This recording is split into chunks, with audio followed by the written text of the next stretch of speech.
700 kilo बारूद और जोरदार धमाके के साथ ये 40 मंजिला इमारत ताश के पत्तों की तरह मिट्टी में मिल जाएगा। हम आपसे जिस इमारत की बात कर रहे हैं उसकी नींव नियमों की अनदेखी और भ्रष्टाचार के काले कारनामों पर रखी गई थी और इस इमारत को ट्विन टावर के नाम से जाना जाता है।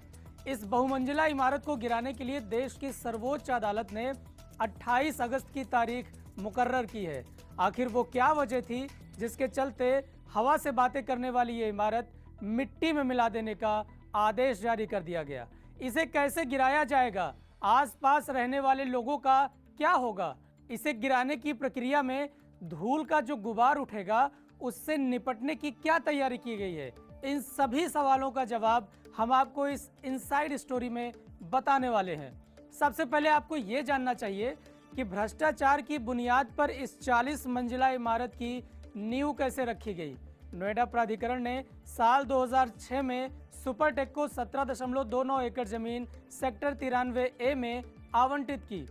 इस सेक्टर में emerald court group housing project के तहत 15 टावरों का निर्माण किया गया।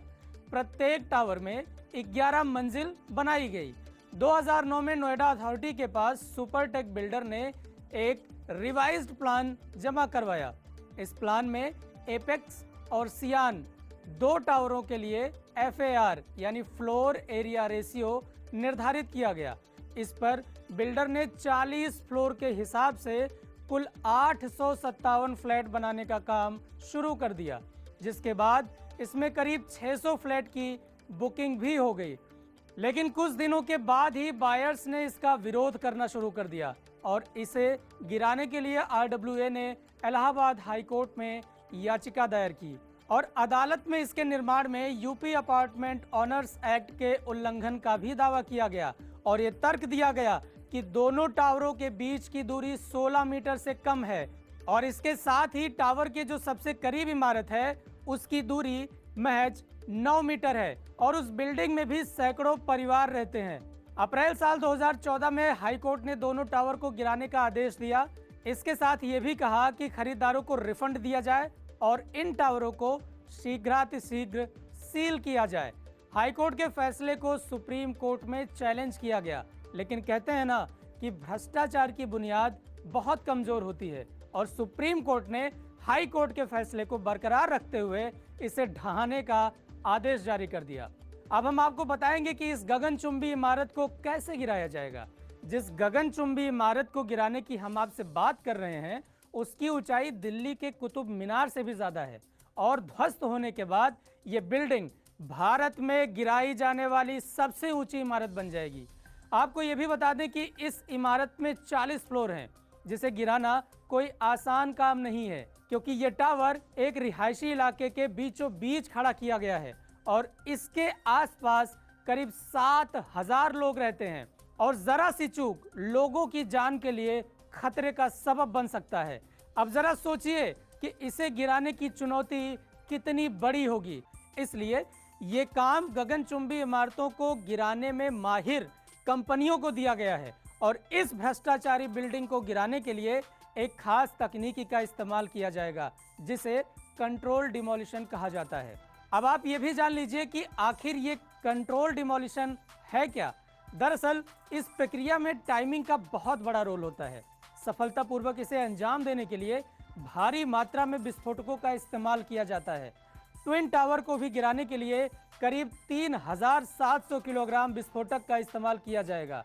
ये विस्फोटक इतना जोरदार होगा कि आसपास की बिल्डिंगों पर इसके झटके का असर पड़ने की पूरी संभावना है। आसान भाषा में आप इस विस्फोट की तुलना किसी टैंक द्वारा किए जाने वाले विस्फोट से भी कर सकते हैं। इसके इस्तेमाल में फिजिक्स, मैथ, इन सभी के नियमों का सबसे अहम रोल होता है। इसे गिराने के लिए गुरुत्वाकर्षण की बेहद महत्वपूर्ण भूमिका भी होती है, जिसके चलते ये बिल्डिंग इधर उधर ना गिरकर बल्कि एक सीध में गिरती है।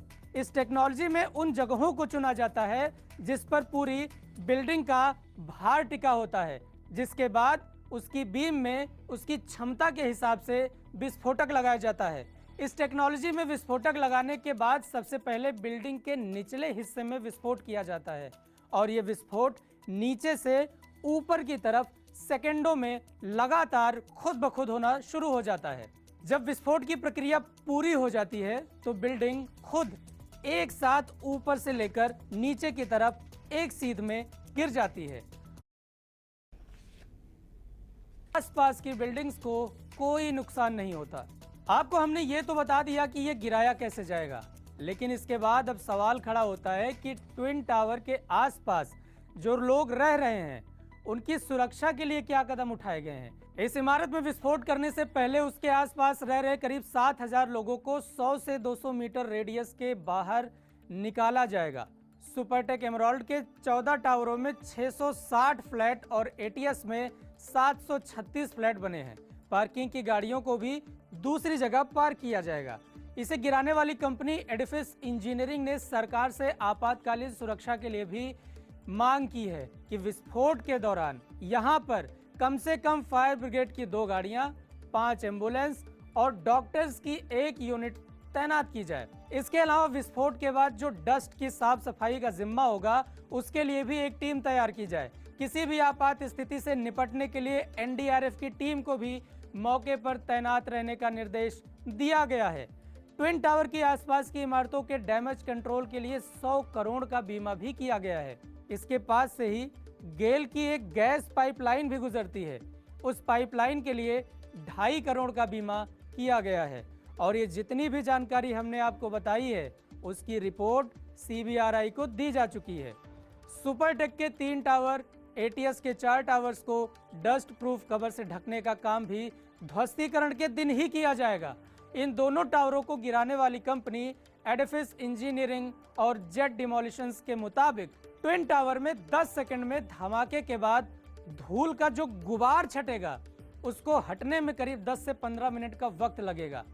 और ऐसा बताया जाता है कि विस्फोट के बाद इस बिल्डिंग से 55,000 टन मलबा निकलेगा, जिसे तकरीबन 35,000 घन मीटर मलबा और धूल का गुबार पैदा होगा। बिल्डिंग से निकलने वाले मलबों को ढोने के लिए ट्रकों को करीब 1200 से 1300 चक्कर लगाने पड़ेंगे। इस ट्विन टावर के ढहने के बाद इसमें से तकरीबन 4,000 टन का लोहा और इस्पात निकलेगा, जिसका इस्तेमाल एडिफिस ध्वस्तीकरण की लागत को वसूलने के तौर पर करेगा। 28 अगस्त को होने वाले इस धमाके की इनसाइड स्टोरी तो हमने आपको बता दी, लेकिन सवाल अब यह भी खड़ा होता है कि आखिर प्रशासन के नाक के नीचे मानकों की नजरअंदाजी करते हुए आखिर भ्रष्टाचार की इतनी बड़ी इमारत को कैसे तैयार कर लिया गया, इसकी भनक जिम्मेदार अफसरों को कैसे नहीं लगी। आज भी भारत में ऐसी अनगिनत इमारतें हैं जिनकी नींव भ्रष्टाचार की बुनियाद से खड़ी की गई है। तो क्या आगे उन पर कार्रवाई होगी? आपको ये वीडियो कैसी लगी हमें कमेंट बॉक्स में ज़रूर बताएं, और आप अगली वीडियो किस विषय पर देखना चाहते हैं ये भी हमें ज़रूर बताइए। इस तरह की तमाम वीडियो को देखने के लिए एबीपी लाइव को सब्सक्राइब करें और साथ में बेल आइकॉन दबाना ना भूलें, जिससे हमारी लेटेस्ट वीडियोज़ से आप तुरंत मुखातिब हो सकें।